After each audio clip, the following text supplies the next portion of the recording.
Oke, kita mulai Bapak Ibu. Ya, Assalamualaikum warahmatullahi wabarakatuh.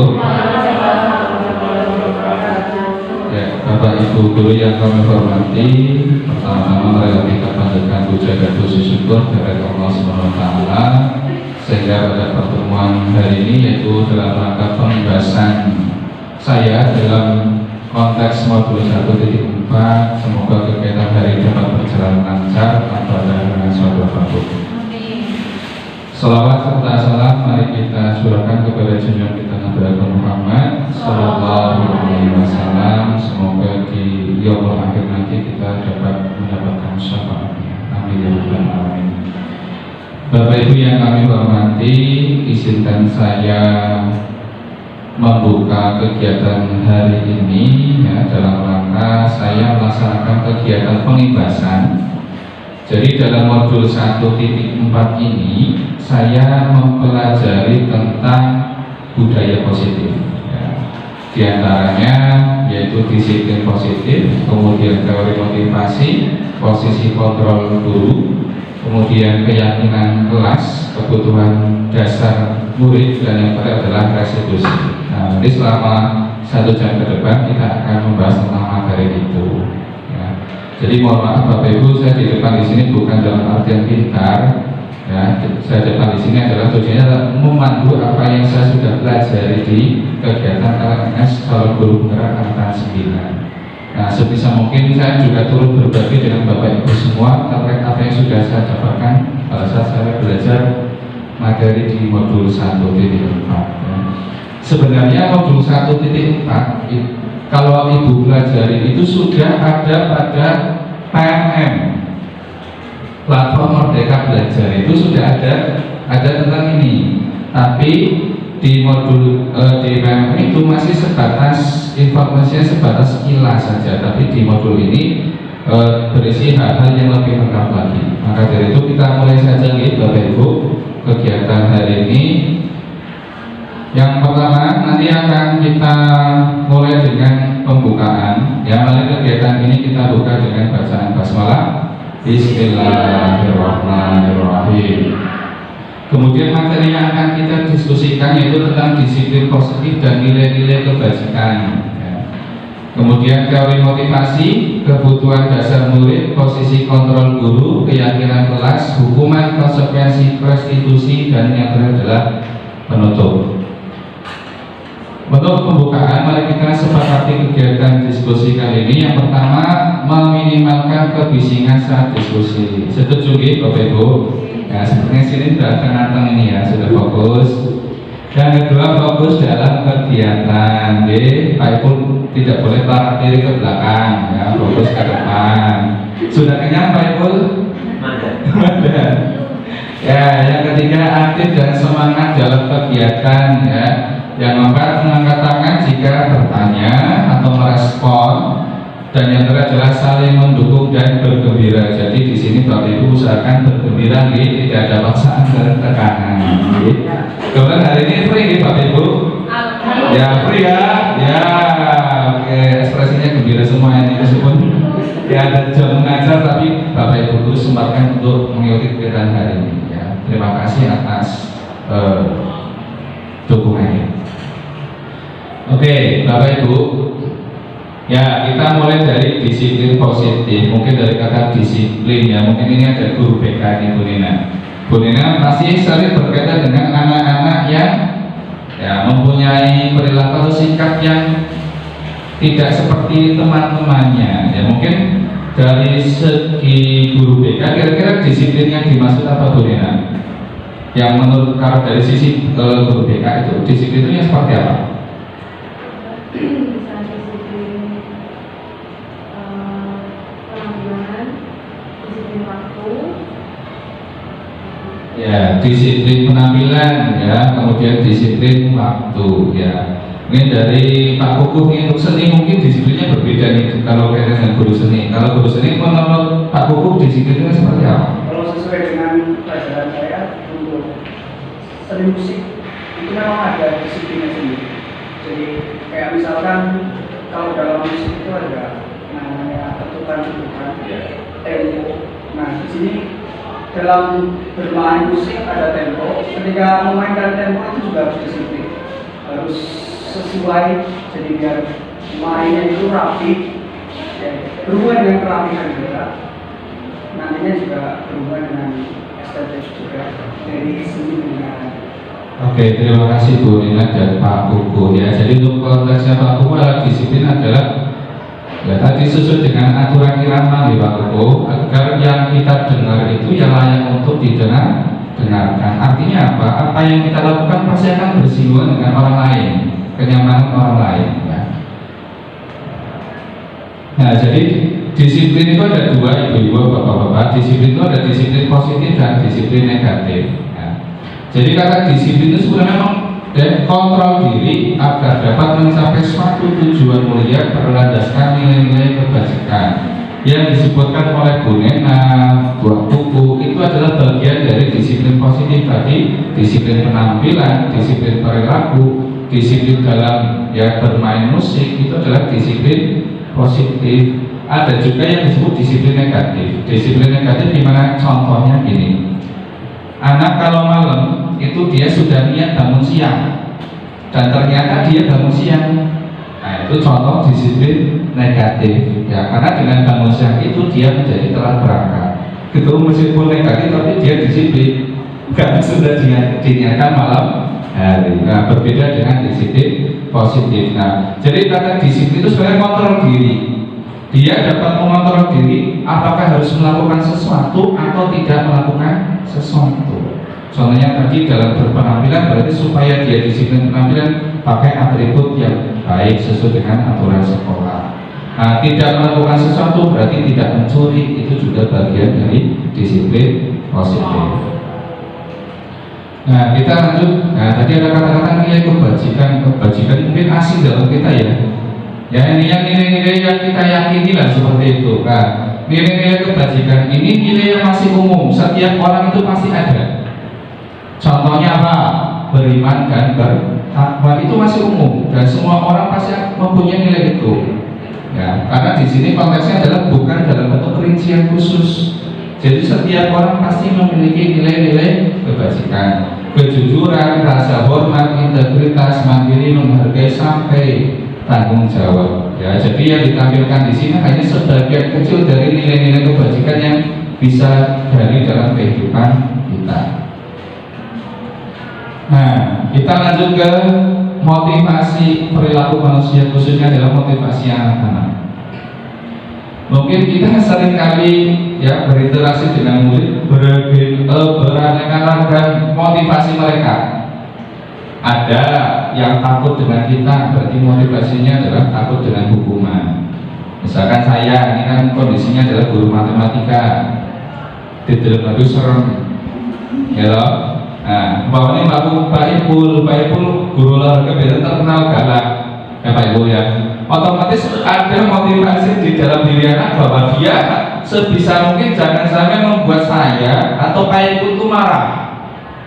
Nah, otomatis motivasi mereka adalah motivasi menghindari hukuman, push up, ya, atau ngepel toilet, atau ngepel kelas. Nah, itu bentuk hukuman. Kemudian yang kedua, untuk mendapatkan imbalan atau penghargaan ini biasanya konteksnya adalah guru-guru yang perempuan ini, yang cantik-cantik semuanya ini. Biasanya itu ada yang anak-anak yang caper. Tujuannya apa? Yaitu penghargaan, merasa diperhatikan.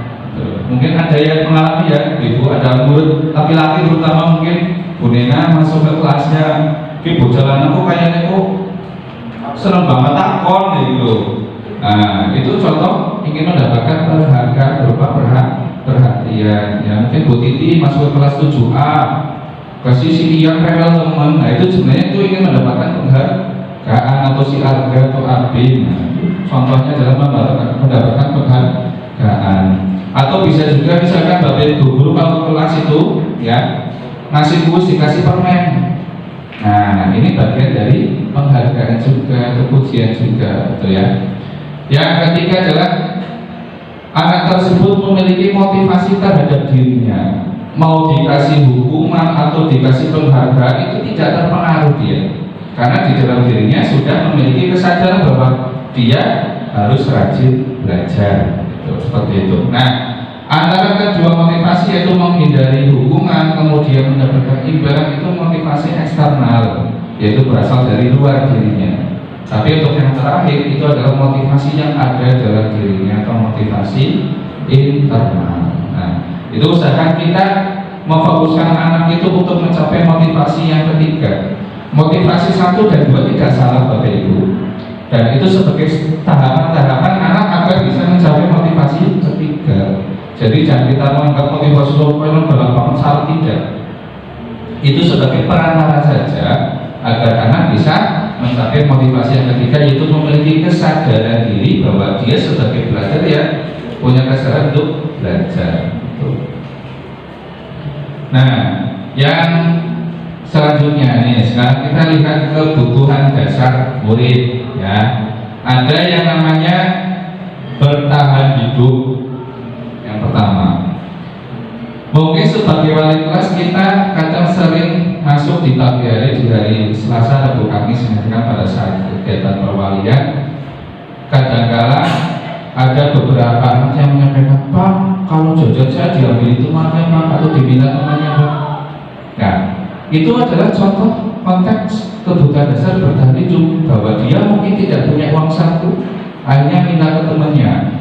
Ya, bisa dengan cara yang baik atau tidak baik. Yang menjadi problem adalah dengan cara memaksa itu. Ya, berarti anak tersebut memiliki kebutuhan ya yang kurang, yaitu bertahan hidup. Itu contohnya ngambil jajannya temennya atau ngambil uang temennya, itu konteksnya bertahan hidup. Yang kedua, kasih sayang dan rasa diterima. Kadang-kadang murid itu caper Bapak Ibu. Misalkan, halo Bu Nena, makin cinta deh. Nah, itu contoh. Atau halo Bu Titi, makin cantik deh. Itu ternyata anak yang seperti itu kurang kasih sayang Bapak Ibu. Bukan apa namanya ya, kadang-kadang tidak menjadi kamu udah caper banget. Ternyata anak dengan kasus yang seperti itu ingin merasa diperhatikan. Dan yang berkasih cuma sudah kayak banget. Itu belum perhatian mau keluarnya apa ya? Ayo dulu. Iya, gue. Ternyata setelah saya pelajari itu anak-anak yang seperti itu capernya karena ingin mendapatkan perhatian. Bisa jadi di rumahnya dia itu kurang perhatian dari orang tuanya, sehingga pelampiasannya adalah kepada bapak ibu gurunya dengan cara ingin diperhatikan. Ada juga yang lebih ekstrim Bapak Ibu, dengan cara menyakiti temannya. Gitu. Ternyata ya anak yang menyakiti temannya terhadap temannya juga ya salah satunya kurangnya rasa perhatian dan kasih sayang, ingin merasa diperhatikan temannya. Mungkin kalau anak itu sakit ke BK senang Bu, karena dengan dia ke BK akhirnya ada yang memperhatikan dia. Gitu. Jadi kadang-kadang kita miskomunikasi ya dengan anak. Kita anak itu jempol bandel banget, wujud banget. Ternyata di dalam dirinya itu ingin kebutuhan rasa kasih sayang. Ada satu ketika Bapak Ibu, saya di kelas 7A, itu namanya Ian. Di kelas itu join batire, nyakai batire, nyiwi batire, dendang batire, ini dengan bunyinya pasti itu geblak ya, kepala batir. Ternyata di balik itu di rumahnya itu sering dimarahi orang tuanya dan tidak mendapatkan perhatian orang tuanya. Akhirnya pelampiasannya adalah ke teman-temannya yang merasa diperhatikan. Ternyata secara ditarik benangnya, kesimpulannya adalah dia tidak mendapatkan perhatian dari orang tuanya di rumah. Balik sekolah langsung diperintah dan orang manut dimarahi. Gitu kasusnya seperti itu ya. Yang ketiga adalah kebebasan. Anak itu sebenarnya butuh kebebasan Bapak Ibu. Dalam pembelajaran sebenarnya anak itu usahakan diberikan pilihan. Anak itu mau belajar seperti apa sih? Gitu. Kadang anak lesu, ngantuk kan, bisa jadi anak yang seperti itu ingin sesuatu yang baru dalam pembelajaran. Ya, mungkin kita bisa jadi di dalam diri masing-masing anak di kelas kita, bahwa mereka tuh misalkan contoh matematika, kamu ingin besok pelajarannya seperti apa? Nah, mungkin dari situlah kita bisa ambil kesimpulan kemauan mereka itu apa sih. Mungkin ada hal-hal yang ingin ditujukan pada pembelajaran berikutnya, terutama hal-hal yang baru, biar mereka itu merasa memiliki kebebasan berekspresi. Gitu. Yang keempat adalah kesenangan. Anak juga harus difasilitasi kesenangannya bentuknya apa. Nah, karena mungkin anak itu kondisinya dia lebih suka dengan HP, sekarang mungkin di P5 anak itu kayaknya sepertinya senang banget sekali HP. Ya bisa jadi itulah yang harus kita sadari, bahwa anak kita itu tidak lepas dari namanya HP. Nah, mungkin lebih contohnya kita perlu memfasilitasi anak dengan penggunaan HP itu, mereka bisa lebih berekspresi, senang dengan kegiatannya. Tapi kadang-kadang ini menjadi hal yang perlu kita kontrol ya. Kadang-kadang anak dikasih fasilitas HP, ujung-ujungnya game, TikTokan. Nah, gitu. Mungkin ada kalanya kita juga harus membatasi anak-anak boleh menggunakan HP, tapi ya dengan cara-cara yang baik yang bisa dikontrol oleh bapak ibu gurunya. Dan yang terakhir adalah penguasaan. Nah, ini biasanya penguasaan itu anak itu lebih condongnya dia ingin menunjukkan dirinya dalam kelas. Contohnya anak sing bocah serba maju. Nah, itu contoh kebutuhan dasarnya, dia adalah ingin tampil, ingin merasa dilihat oleh teman-temannya bahwa saya itu bisa loh. Nah, mungkin dalam konteks pembelajaran kita dalam berinteraksi dengan murid, usahakan kita ya memberikan pilihan kepada mereka. Artinya memberikan kesempatan mereka untuk tampil. Kita tidak serta-merta anak harus mendengarkan, tapi kita bisa juga melibatkan anak untuk tampil di kelas. Mungkin Bapak Ibu sering kali melakukan kegiatan presentasi ya anak-anak ya. Itu sebagai wujud untuk memenuhi kebutuhan penguasaan. Anak diminta untuk tampil di depan. Mungkin kadang-kadang anak malu-malu, tapi pada saatnya nanti anak sudah terbiasa itu, ya pastinya penguasaan dia akan terpenuhi pada saat anak memiliki kesempatan untuk tampil berada di depan. Jadi dalam pembelajaran ya usahakan kita memenuhi kebutuhan anak ini. Kadang-kala kalau kita tidak memenuhi kebutuhan ini, nah mungkin pembelajaran kita lebih terasa hambar. Bocahku pada duduk baik, menang baik, bisa jadi di situ ada kebutuhan dasar yang belum terpenuhi dalam pembelajaran kita. Nah, sekarang tadi dari sisi murid, nah sekarang dari sisi guru. Nah, ada 5 posisi kontrol ya yang bisa Bapak Ibu lakukan. Dan mungkin sudah dilakukan semuanya. Ada yang sudah pernah menjadi penghukum. Ada yang sudah pernah membuat murid merasa bersalah. Kemudian ada yang pernah memiliki posisi kontrol sebagai teman welcome terhadap murid ya. Ada yang posisinya sebagai pemantau, ini biasanya berbeda. Pemantaunya menyelaraskan perilaku murid dengan aturan sekolah, itu pemantau. Ada yang adalah sebagai manajer.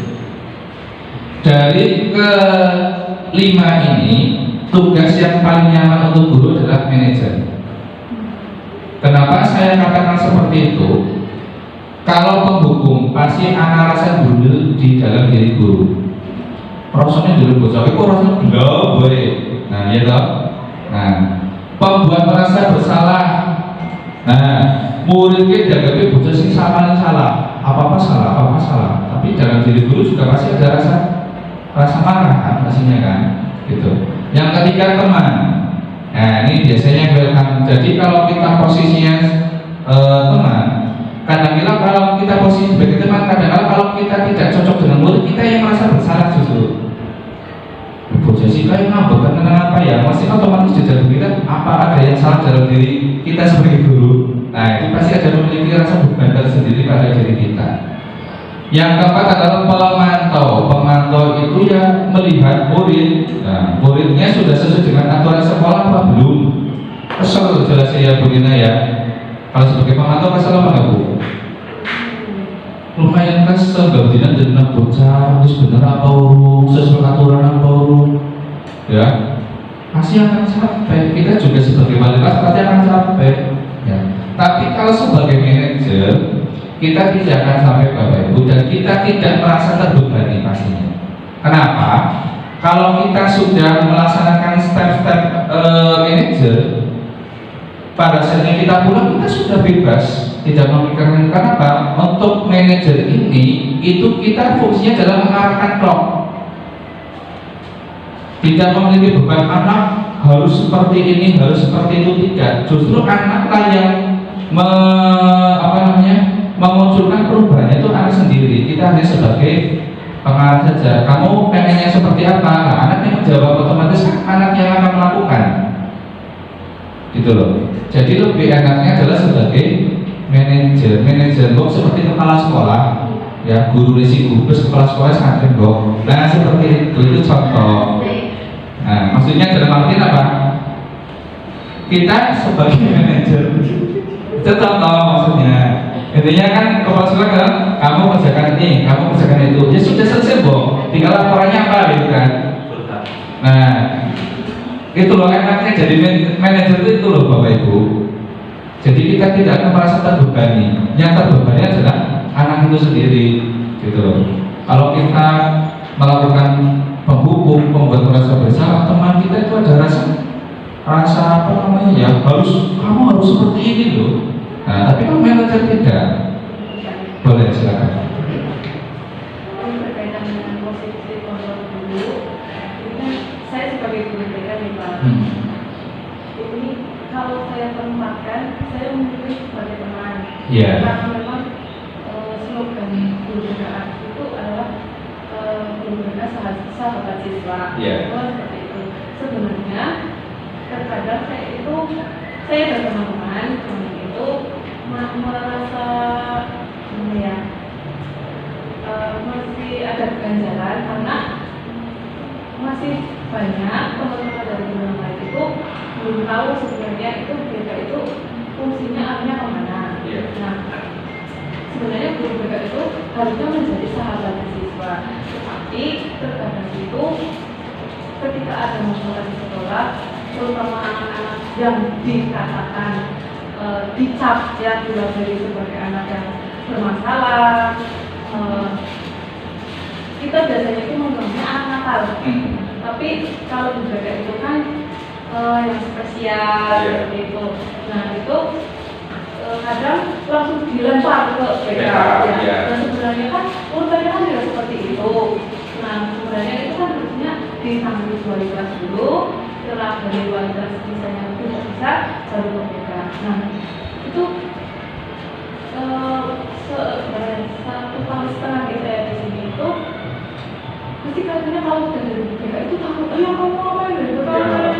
Nah padahal harusnya kan image tidak seperti itu.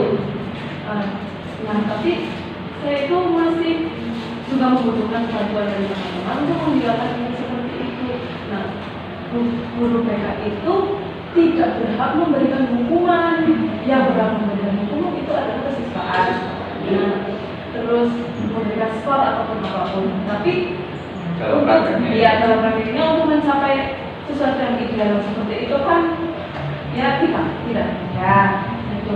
Jadi kadang saya sendiri mau memberikan hukuman kepada anak itu bingung, kok saya menghukum ya kok saya menghukum, padahal dari apa yang saya pelajari harusnya guru BK itu tidak menghukum, tidak memberikan teman, merangkul ya, seperti kasus yang meluruskan, yang memantau gitu.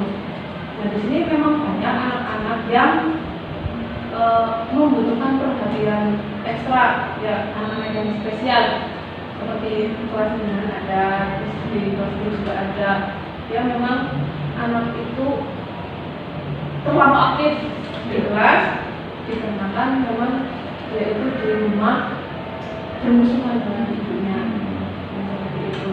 Memang anak-anak itu seperti itu harus dirangkul, tetapi karena terlalu aktif sehingga dia itu membuat temannya yang nangis dan sebagainya. Itu ya umum di sini ada teman-teman yang lain. Tentunya ketika ada permasalahan apapun, bukan saya mau lepaskan sebagai guru BK dan mengenai, tapi ya kita bersama, jadi biar tidak ada yang mengenai nanti seperti yang kemarin dengan ya mohon maaf, saya pernah menandatangani di surat panggilan itu untuk percepatan, tapi alhamdulillah dengan langsung berkoordinasi dengan saya sehingga dengan tahu permasalahannya itu apa dan bisa diselesaikan. Kadang tidak bisa melalui tanda-tanda ketika dari guru BK mau memanggil orang tua untuk cepat, terkadang kita itu digajul. Nah, itu tapi katanya saya koordinasi.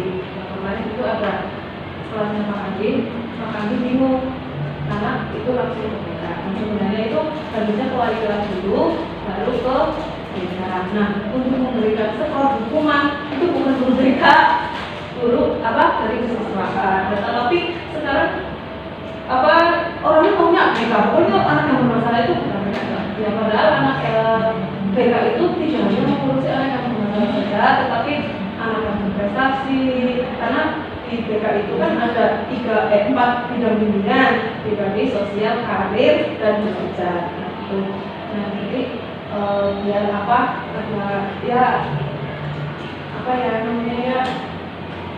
ya saling tahu aja seperti itu kan, dari BK itu mau lepas itu tidak, tapi biar jalannya itu selaras gitu Pak.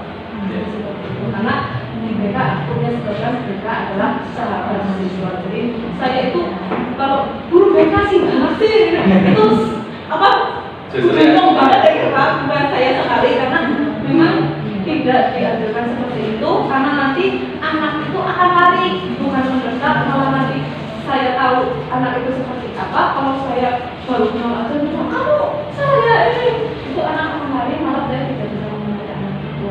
Jadi kalau suruh nunggu banget ya bukan dia banget dan bukan saya banget gitu Pak. Terima kasih Bu Nina. Ini untuk gambaran kepada kita Bapak Ibu semua, khususnya kita sebagai wali kelas. Kadang-kala, terutama di kelas saya ya Bapak Ibu, jika ada suatu anak yang bermasalah, itu teman-temannya, BK lo, kayak gitu loh. Jadi semacam kayak BK itu tempat akhir anak yang bermasalah gitu. Pasti Bapak Ibu mengalami di kelas masing-masing ya. Kalau ada anak satu yang bermasalah, kayak kok anak yang lain itu sudah punya pandangan bahwa dia itu akan larinya ke BK. Padahal secara umum kita tahu bahwa BK itu bimbingan konseling ya. Yang namanya konseling kan tidak hanya sebatas anak yang bermasalah. Justru anak-anak yang punya informasi atau ingin curhat terhadap sesuatu kan pasti harusnya ke BK. Tapi karena sekarang tadi BK itu tempatnya anak-anak yang bermasalah, jadi bocahnya kayaknya nggak punya niatan untuk masuk ke BK saja, kayaknya nggak punya niatan sama sekali loh Bapak Ibu. Dan itu menjadi tugas kita juga. Ya mungkin ini semacam gambaran Bapak Bu Nina di tempat saya dulu di SMA 1 Bukateja. Memang antara BK dan kesiswaan itu punya pekerjaan yang berbeda. Seperti yang disampaikan Bu Nina bahwa BK ya tempatnya ya untuk anak-anak yang ingin curhat, ingin tahu kondisi dirinya itu yang seperti apa yang ingin dilakukan ke depannya itu apa sih. Itulah BK. Jadi di tempat saya dulu itu ada kesiswaan, tapi ada cabangnya sendiri yang namanya STP 2K. Itu adalah bagian dari kesiswaan juga, dan itulah yang bertugas untuk memberikan punishment kepada anak. Jadi bukan BK yang memberikan punishment. Betul apa yang disampaikan Bu Nina, betul. Jadi di sana kalau anak-anak ingin curhat ya masuk ke BK. Jadi tidak ada stereotip bahwa anak-anak itu ke BK, tidak ada. Nah, yang mungkin yang harusnya bisa kita agendakan bisa diterapkan di sekolah kita. Kemudian untuk yang satu lagi juga, Bapak Ibu wali kelas juga, misalkan termasuk saya mengingatkan diri saya sendiri juga bahwa sesuatu hal yang berkaitan dengan permasalahannya jangan larinya ke BK dulu. Usahakan kita selesaikan dulu dengan wali kelas dulu. Kalau misalkan dalam konteks wali kelas sudah selesai, ya udah stop di situ. Bukan tetap di lingkungan BK, bukan karena apa nanti itu menjadi stereotip BK sendiri terhadap anak-anak, gitu loh. Jangan sampai anak-anak bahwa sesuatu masalah itu akan larinya ke BK, tidak. Cukup sampai wali kelas seperti apa. Kalau sudah bisa diselesaikan oleh wali kelas itu sudah stop di situ, BK tidak masuk ke arah tanah situ. Gitu. Mungkin kalau kaitannya dengan BK mungkin ada hal-hal yang memang butuh perlakuan khusus untuk menangani masalah yang ada dalam diri anak kita. Itu. Dan mungkin kita juga harus memberikan gambaran kepada anak-anak kita mulai dari sekarang. Ini mungkin kebetulan Bu Rina sudah mengenal itu menjadi bentuk pengingat saya. Saya harus menyampaikan itu juga apa yang disampaikan Bu Rina tadi. Karena seringkali anak-anak yang bermasalah di kelas saya masih anak-anaknya lain pasti bagi bapak BK aja sih Pak gitu. Itu loh sudah ada di anak-anak gitu loh. Itu menjadi kerja kita Bapak Ibu semuanya sebagai wali kelas nanti agar ke depan anak-anak tidak memiliki pandangan yang seperti itu lagi terhadap mereka. Mungkin ke depannya perlu ada rapat juga ya Bu dengan kepala sekolah, dengan kesiswaan agar ada perbedaan penanganan. BK tugasnya sampai mana, kesiswaan tugasnya apa, biar ada batas lah. Karena selama ini kayaknya jenengan sebagai guru BK justru sebagai perwakilan kesiswaan jadi ini. Ya Bu, betul ya. Nah seperti itu mungkin nanti perlu dirapatkan di pertemuan selanjutnya Ibu. Terima kasih Bu Dina. Lanjut Bapak Ibu. Ini video sekarang jam berapa ya? Nah masih lama ya. Setelkan aja ya ini sebagai gambaran posisi kontrol guru terhadap siswa.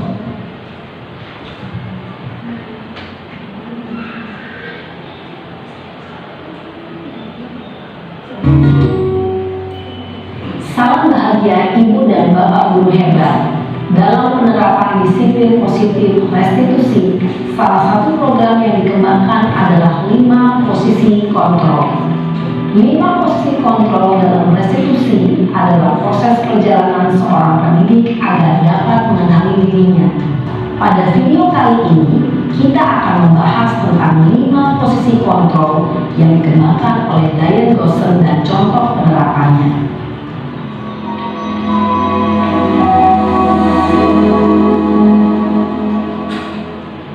5 posisi kontrol itu adalah 1.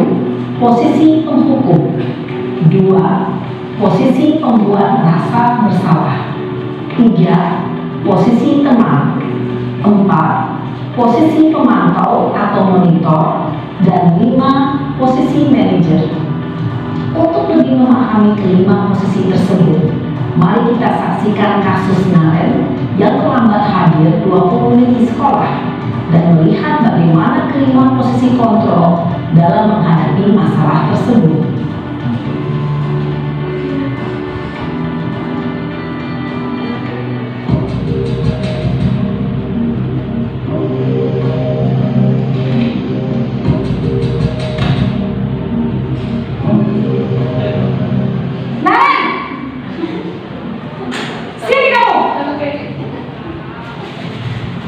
Selamat pagi Bu. Selalu terlambat. Kamu deh, pasti terlambat. Maaf Bu, saya Apa? Apa coba? Alasan kamu apa lagi? Kapan sih kamu tidak terlambat? Malas sekali ya kamu jadi anak. saya Dasar pemalas. Gak kapok-kapok sih kamu. Sudah berapa kali terlambat? Sana, kamu keliling lapangan basket 2 kali. kenapa saya harus ke lapangan basket Bu? Kenapa? Kamu melawan ibu. Berani-beraninya jawab. Sudah terlambat, masih berani jawab enggak? Sekarang, keliling lapangan basket 5 kali sekalian. Biar kapok. Cepat. Pergi sana ke lapangan basket. Posisi penghukum biasanya berbicara dengan nada tinggi, menghardik, menunjuk-nunjuk, menyakiti, dan menyindir. Hukuman bisa berupa fisik maupun psikis. Ibu dan Bapak guru hebat, dampak yang terjadi pada murid ketika guru berada pada posisi penghukum adalah murid cenderung akan memberontak, bahkan menyimpan dendam.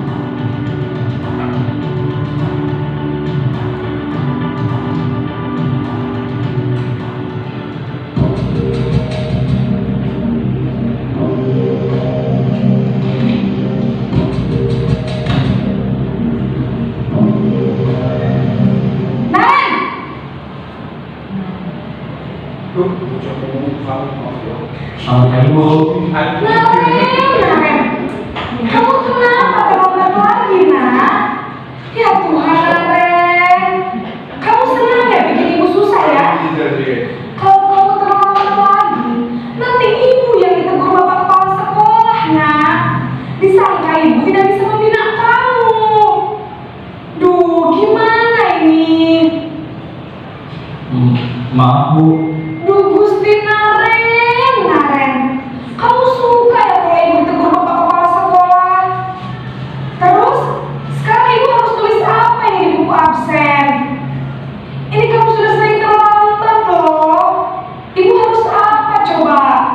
Maaf Bu, maaf sekali. Ya sudah, lain kali jangan bikin ibu susah lagi ya nak ya. Ibu tidak akan kuat lagi kalau kamu begini terus. Bisa jantungan kalau ibu tegur bapak kepala sekolah. Sana cepat ke kelas. Maaf ya Bu, maaf sekali.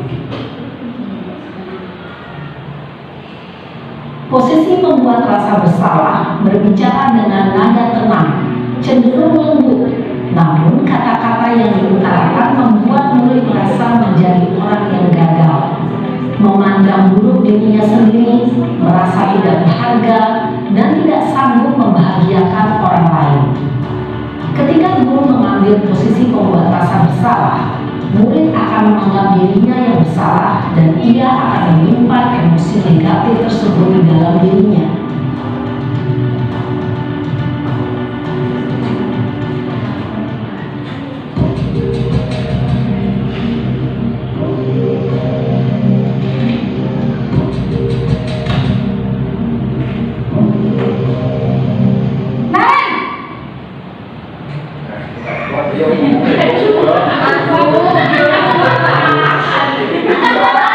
Sudah jam berapa ini, Nak? Masuk lagi ya, sayang. Iya Bu, habis ibu saya lupa bangunkan saya Bu. Kamu malah menyalahkan ibu kamu. Kamu bukannya anak yang lari yang paling kencang. Kok terlambat sih? Iya Bu, saya memang terlambat bangun tadi. Jadi biarpun saya lari kencang, tetap gak kencang Bu. Ya sudah sana. Nanti lain kali larinya lebih kencang lagi ya. Biar gak terlambat lagi. Bikin seneng ibu. Demi ibu. Bisa kan? Bisa Bu. Ya sudah sana masuk kelas. Ibu beresin urusan absen kamu. Kamu ini ada-ada saja. Dalam posisi teman, guru berbicara dengan nada suara ramah, akrab, cenderung bersenda gurau untuk menjaga suasana tetap santai. Murid akan merasa senang, aman, dan akrab dengan guru. Identitas yang tercipta adalah identitas sukses atau berhasil. Namun, perlu diingat, karena ini masih dorongan eksternal, maka ada faktor ketergantungan dari murid kepada orang tertentu. Di sini guru absennya, sehingga di lain waktu murid bisa berperilaku baik, namun hanya kepada orang-orang tertentu saja.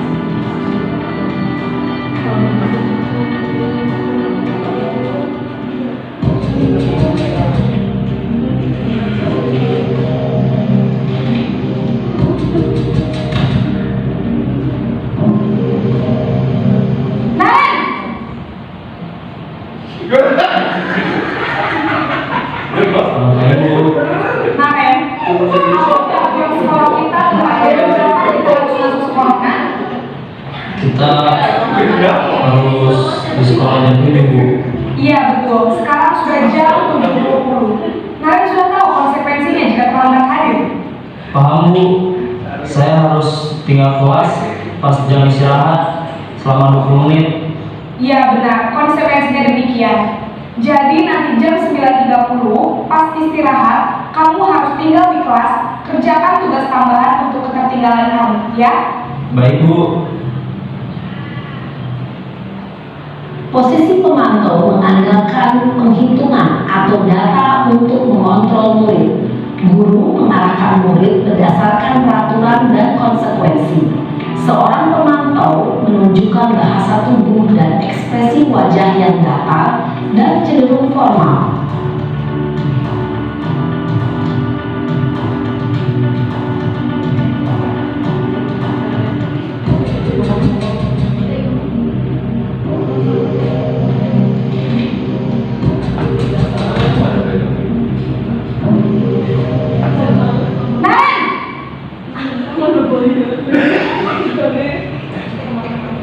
Selamat pagi Bu. Selamat pagi Naren. Maaf Bu, saya terlambat. Iya, sekolah masuknya jam 7, sekarang sudah jam 7.20. Jadi sekarang bagaimana ini Naren? Maaf Bu, saya lupa setel alarm saya semalam. Baiklah, menurut kamu, keyakinan sekolah yang mana yang perlu kamu tingkatkan?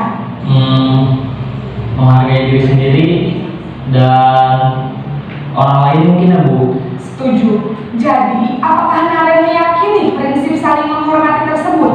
Iya Bu, saya meyakininya. Apakah Naren bersedia memperbaiki masalah keterlambatan ini? Bersedia Bu. Bagaimana kamu akan memperbaiki masalah keterlambatan ini? Saya akan coba untuk tidak lupa menyetel alarm saya Bu. Baik, kalau Naren lupa menyetel alarm di rumah, ada orang yang kira-kira bisa bantu mengingatkan tidak? Ada Bu, kakak saya, Kak Emma. Ada lagi selain Kak Emma?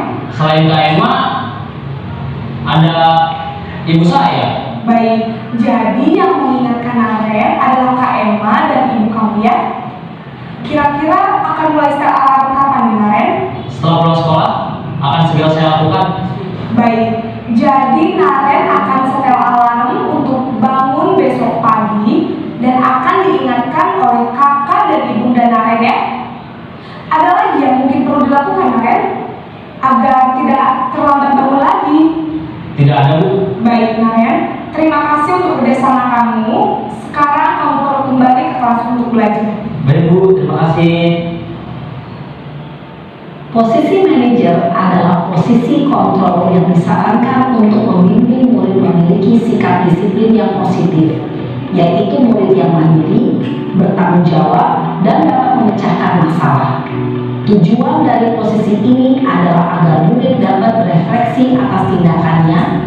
Guru akan lebih tulus memberikan pertanyaan-pertanyaan bermakna, sehingga membuat murid dapat belajar dari kesalahannya dan mencari sebuah solusi untuk menyelesaikannya.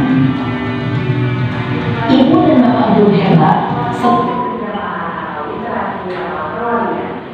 Oke, Bapak Ibu, setelah melihat 5 posisi kontrol guru, tadi kan orangnya sama ya, gurunya sama, muridnya sama, tapi perlakuannya berbeda. Kira-kira yang membuat nyaman guru dan muridnya itu posisi yang mana? Manajer. Gurunya tidak akan capek. Tuh, karena apa? Dia hanya memberikan pertanyaan-pertanyaan agar anak itu menemukan jawabannya sendiri. Apalagi posisi penghukum tadi kan, pasti kan dia lebih emosi. Terus emosi bisa jadi terbawa di dalam kelas gitu. Jadi lebih enak adalah seperti yang tadi katakan saya sebelumnya, posisi gampang kita adalah sebagai manajer, karena kita tugasnya hanya mengarahkan anak, menemukan solusinya dari anak itu sendiri. Tuh. Dan itu akan selesai di pada saat kegiatan itu. Kita sudah nggak punya pikiran lagi untuk mendampingi anak itu. Gitu. Oke, Bapak Ibu, kita break sebentar ya, dasar ya.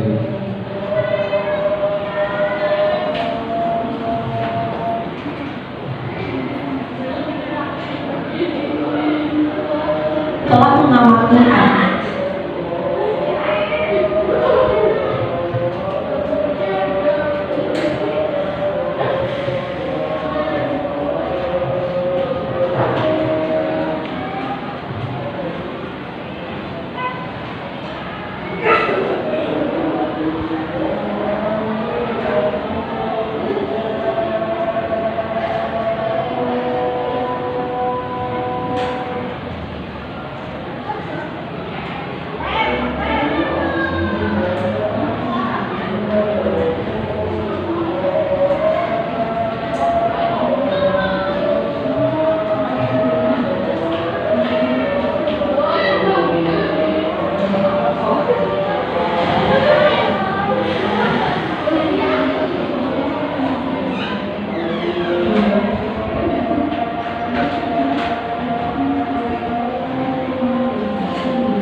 kita lanjutkan lagi nih. Nah, sekarang kita masuk ke keyakinan kelas ya. Tadi seperti yang kita sepakati bahwa untuk posisi ternyaman kita adalah sebagai manajer.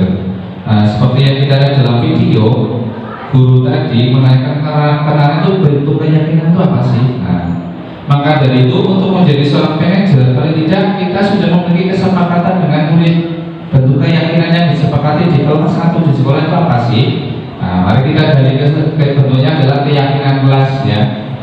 Keyakinan itu nilai-nilai kebajikan universal yang disepakati secara tersirat dan tersurat ya.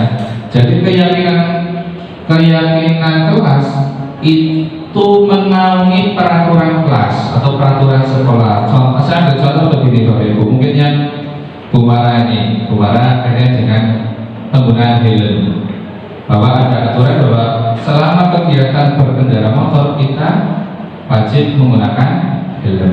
Itu adalah aturan. Tapi bentuk keyakinannya apa? Itu adalah keselamatan. Jadi keselamatan itu keyakinannya, aturannya adalah menggunakan helm. Jadi di dalam aturan itu akan dinaungi yang namanya adalah keyakinan tadi, yaitu keselamatan ya. Nah, berikutnya dalam membuat keyakinan kelas ya, nanti Bapak Ibu guru mencoba belajar di kelasnya masing-masing dengan muridnya ya. Jadi keyakinan kelas itu bersifat abstrak universal ya, contohnya dari keselamatan, beriman dan bertakwa, tanggung jawab, saling menghormati, itu adalah nilai-nilai yang universal. Keyakinan kelas berupa pernyataan-pernyataan universal. Pernyataan keyakinan kelas senantiasa dibuat dalam bentuk yang positif, jangan yang negatif. Keyakinan kelas hendaknya tidak terlalu banyak sehingga mudah diingat dan dipahami oleh semua warga sekolah. Biasanya keyakinan yang dibuat dalam kelas itu maksimal 5 Bapak Ibu. Tidak boleh lebih dari 5, maksimal adalah 5 bentuk keyakinan. Keyakinan kelas sebaiknya sesuatu yang dapat diterapkan di lingkungan tersebut. Nah, itu harus sesuai dengan kelasnya. Semua warga kelas hendaknya ikut berkontribusi dalam pembuatan keyakinan kelas. Jadi nanti yang membuat keyakinan itu bukan gurunya, tapi dari aturan-aturan yang diinginkan oleh murid dikumpulkan menjadi satu satu kertas plano, nanti baru dikelompokkan kira-kira aturan seperti ini masuknya nilai apa. Itu nanti saya kasih contoh. Kemudian yang berikutnya bersedia meninjau kembali keyakinan kelas dari waktu ke waktu. Jadi mungkin nanti dalam prakteknya itu ada perubahan, itu harus ditinjau. Nah, contoh begini Bapak Ibu, setelah nanti Bapak Ibu ke kelas kemudian meminta anak menuliskan aturan-aturan yang diinginkannya. Contoh misalkan anak yang namanya Budi, nah, memberikan aturan mengucap salam ketika masuk kelas. Kemudian ada anak yang namanya Anto meminta izin ketika ke toilet. Ada yang namanya anaknya Santi tidak berkata kasar saat berbicara sampai pada peduli dengan warga kelas. Nah, jika ke-7 aturan ini dikumpulkan akan membentuk suatu keyakinan yang namanya adalah hormat, saling menghormati. Itu adalah bentuk keyakinannya. Jadi dari aturan-aturan yang disampaikan oleh anak itu nanti kita kelompokkan, baru menyusun keyakinan kelas. Kemudian ada lagi contohnya misalkan mengembalikan barang yang dipinjam, mengerjakan tugas dari guru, mengumpulkan tugas tepat waktu, membuang sampah pada tempatnya, melaksanakan piket sesuai jadwal. Nah, itu kita akan mengelompokkannya menjadi ya keyakinan itu tanggung jawab. Tuh. Nah, misalkan tidak merendahkan saat berbuat salah, selalu memberi dukungan dalam segala pencapaian, memberikan nasihat positif agar menjadi lebih baik, memberikan bantuan jika terdapat kesusahan. Kita kelompokkan menjadi bentuk keyakinan yang diterima dan dimiliki. Nah, jadi nanti yang ditempelkan di kelas kita adalah bentuk keyakinannya, bukan aturannya. Gitu. Jadi aturan itu dibuat untuk mengelompokkannya menjadi suatu keyakinan, gitu loh. Jadi yang akan diingat oleh anak adalah keyakinannya, bukan aturannya. gitu ya. Jadi aturan itu hanya sebagai perantara saja agar dari aturan itu muncul suatu keyakinan gitu. Begitu ya Bapak Ibu, ada pertanyaan juga?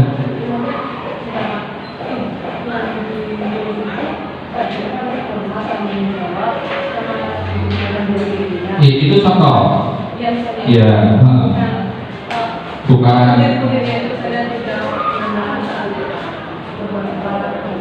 Bukan, itu hanya sebagai itu saja. Tadi kan di dalam keyakinan itu kan ada aturan.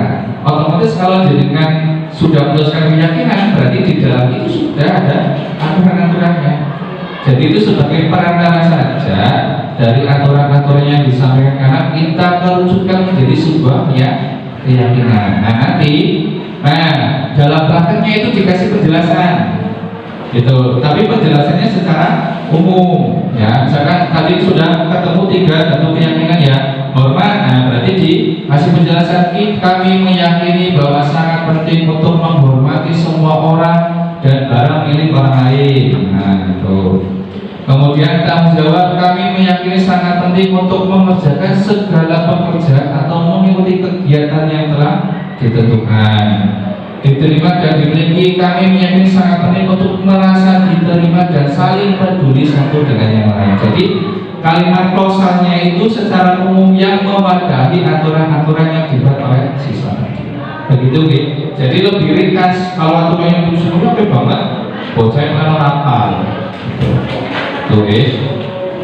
Nah, lanjut yang terakhir Bapak Ibu. Tadi keyakinan kelas dan yang terakhir adalah segitiga restitusi. Nah, itu terkait dengan tadi Bu siapa namanya tadi yang di video yang dengan Naren. Nah, di posisi masih terngiang-ngiang ya, Bu Mara. Ya, jadi dalam melakukan kegiatan manajer itu ada 3 tahap Bapak Ibu. Yang pertama adalah menstabilkan anak. Jadi kalau anak ketemu dengan kita itu jangan membuatnya takut dulu.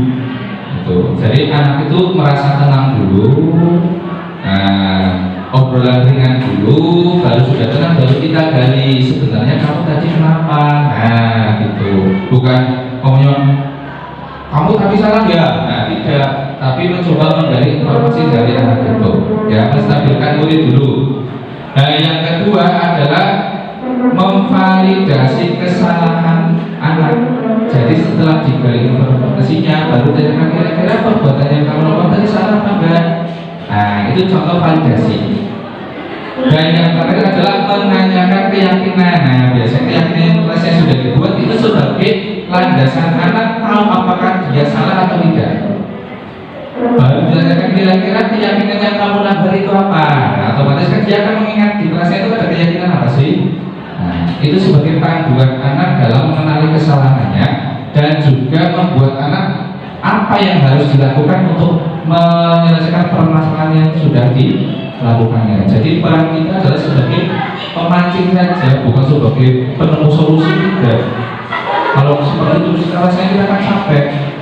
Pada setiap anak pasti permasalahannya berbeda-beda. Kita harus memikirkan anak ini, anak itu, anak dia, gitu ya. Ya pasti akan capek. Tapi kalau kita memancing biar anak menemukan solusinya, kita akan mudah, kita tidak merasa terbebani gitu. Jadi tugas kita lebih enjoy dalam berinteraksi dengan anak. Nah ini kasih saya contoh bentuk kegiatan restitusi, semoga gambarnya bisa terlihat. Ini simulasi saja ya Bapak Ibu, tapi simulasinya benar-benar simulasi karena kedua anak ini mempunyai permasalahan, bukan dianggap mempunyai masalah, tidak, tapi memang kedua anak ini mempunyai masalah.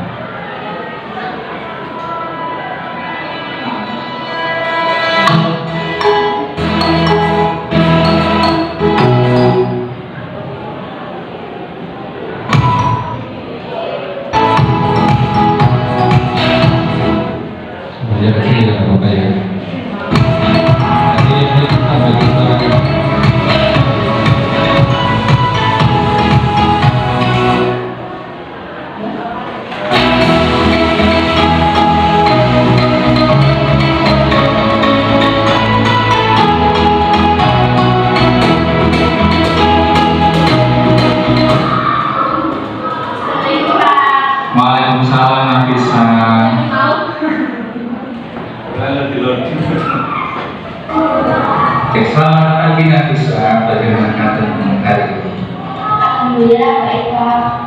Ya, hari ini Pak belum dapat melaporkan bahwa kamu tidak memakai sepatu warna hitam ya? Iya betul Pak, maaf ya Pak. Oh iya, kira-kira yang membuatmu tidak memakai sepatu hitam apa? Saya bangun kesiangan, saya buruk dan akhirnya memakai sepatu ini, lihat saja Pak. Iya, tentunya kamu sudah tahu aturan di sekolah kan? Iya Pak, iya Pak, saya tahu bahwa di sekolah kita harus memakai sepatu yang hitam. Ya, tidak apa-apa, yang penting kamu tahu kesalahanmu ya. Setiap manusia pasti memiliki kesalahan ya. Kira-kira aturan yang kamu langgar tadi tentunya kan punya nilai ya. Kira-kira nilai yang ada di aturan itu apa?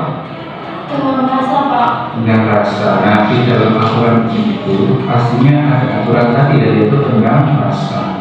Menurut kenapa harus diberlakukan sepatu warna hitam? Iya sama Pak, serem Pak. Iya, selain itu tadi ada hal-hal yang harus kita tahu semua ya. Setiap dari kalian pasti berasal dari keluarga yang berbeda kan. Nah, tentunya ada keluarga yang memiliki kemampuan ekonomi menengah ke bawah. Nah, untuk mengatasi kesenjangan itu, maka diberlakukan peraturan dengan warna sepatu yang sama. Kira-kira Oh begitu ya Pak. iya, kira-kira untuk memperbaiki masalahmu ini bagaimana? Saya akan memakai alarm agar tidak bangun kesiangan, dan saya juga akan mempersiapkan tempat Untuk apa coba? untuk memasukkan sepatu agar tidak salah mengambil Pak. Iya, oke, bagus sekali. Sekarang nanti mulai hari ini kamu harus berubah, harus melakukan hal yang sudah kamu sebutkan tadi ya. Sip Pak, terima kasih. Ya, sama-sama. Kali. Nah, beres. Ya.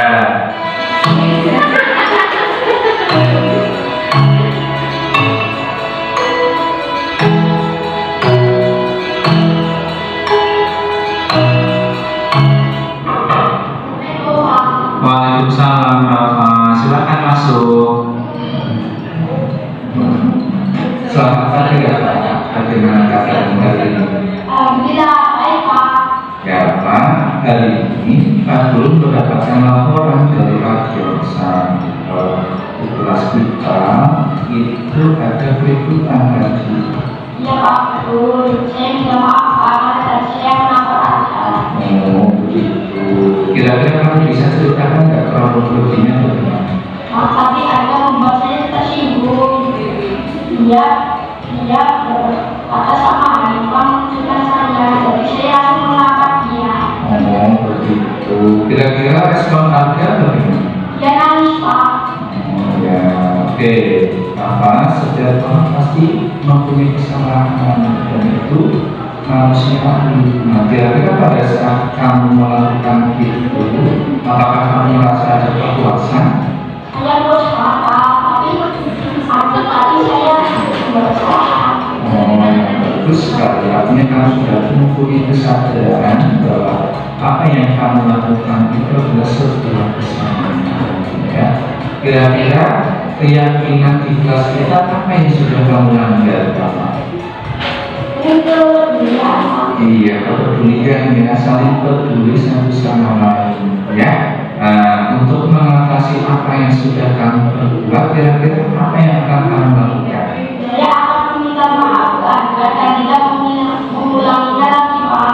Ya, bagus sekali. Artinya kamu sudah punya kesadaran dan mau berusaha untuk memperbaiki keadaan yang terjadi ya. Pak, terima kasih. Ya, sama-sama. Nanti setelah ini kamu berkeras, kemudian meminta maaf kepada kakek ya. Pak. Ya, silakan ke kelas. Jadi ya. Nah, jadi ya.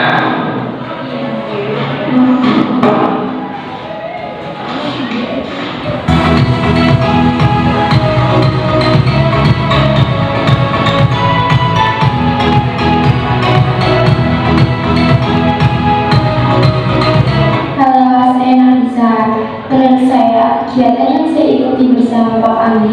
membuat saya lebih baik lagi. Saya mulai menyadari penting sekali untuk mengikuti dan menaati peraturan sekolah. Sekian. Assalamualaikum warahmatullahi wabarakatuh. Halo, saya Rafa. Dari pertemuan saya dengan Pak Andi membuat saya lebih peduli dengan sekitar dan mampu mengontrol diri. Sekian. Wassalamualaikum warahmatullahi wabarakatuh.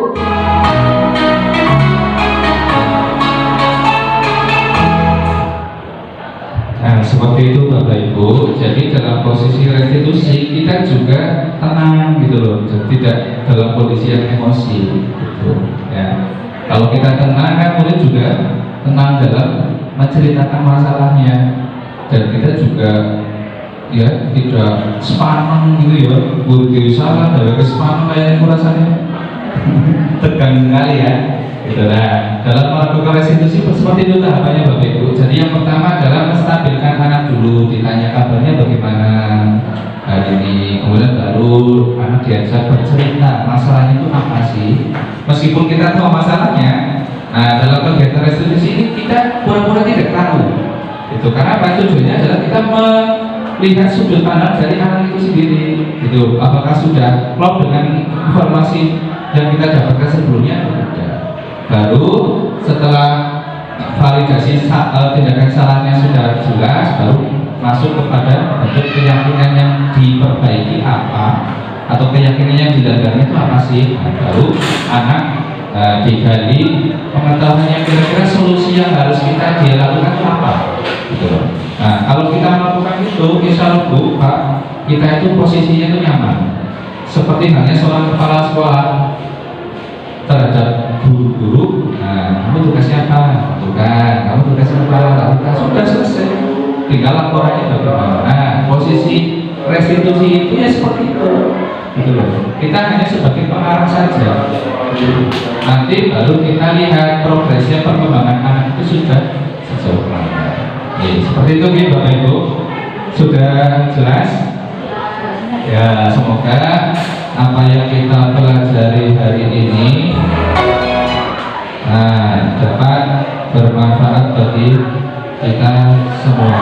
Oke, kira-kira sebelum kegiatan penutup saya ingin meminta kesimpulan dari Bapak Ibu semua dari kegiatan pertama tadi sampai kegiatan terakhir restitusi. Mungkin dari tadi Bu Ana ini hanya sepertinya fokus banget.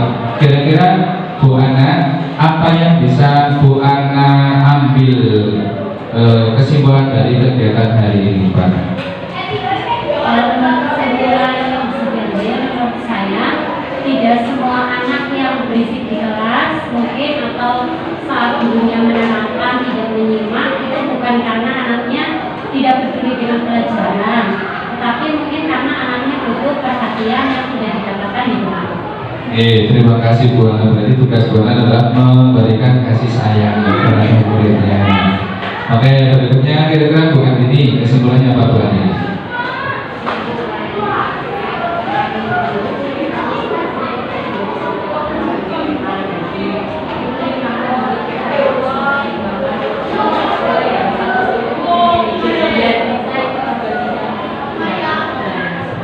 Terima kasih Bu. Ya, jadi selain dari posisi teman, kita juga banyak menerapkan kegiatan posisi sebagai manajer, karena kita tugasnya bukan bebannya akhirnya meriang ya. Iya. Oke, yang terakhir dari laki-laki dari Pak Iful. Nah, kira-kira kesimpulan yang bisa diambil dari ini apa Pak Iful? Selain senangnya sudah habis. Kalau menurut saya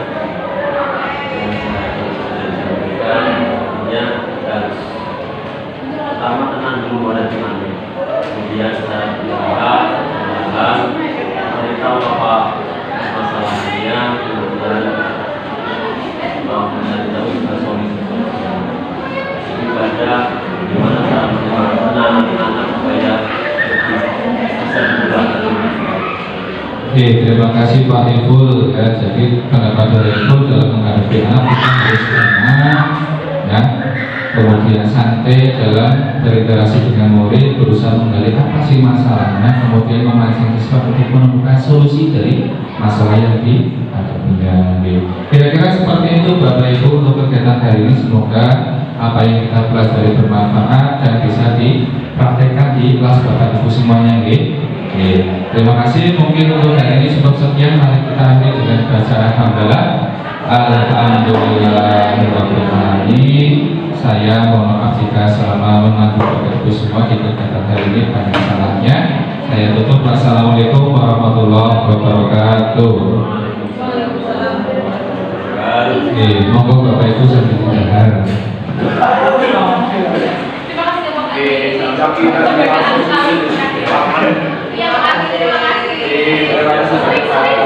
Ya, sering-sering bulan depan lagi.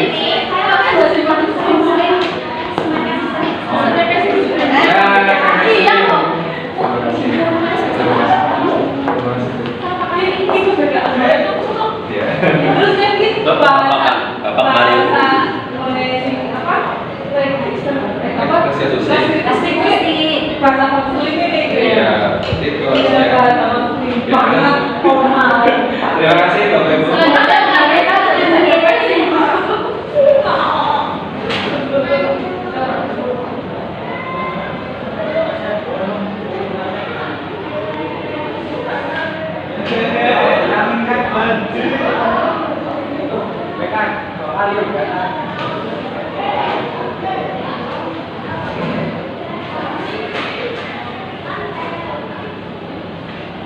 Itu buat saya ngomongnya harus itu nggak bisa lah. Apa? Ini kan tadi ngomongnya nggak bisa setting bisa lah. Kalau di setting Nah, bisa Pak? bisa, Bisa. yakin. Yakin. Bukan setting itu kan settingan tuh. Iya, tapi bisa Pak. Spontan tuh. Kalau spontan mungkin dia bisa, tapi dengan waktu durasi yang lama dia untuk mikir. Itu masalahnya di situ. Ya, katanya lagi itu bisa sebenarnya. Tapi kalau misalkan di keyakinan kelasnya sudah ada di kelasnya, gampang loh Pak. Caranya dari setting lah. Berapa lama tuh? Besok ya, besok. Nggak ada masalah. Ngomongnya padanya. Iya.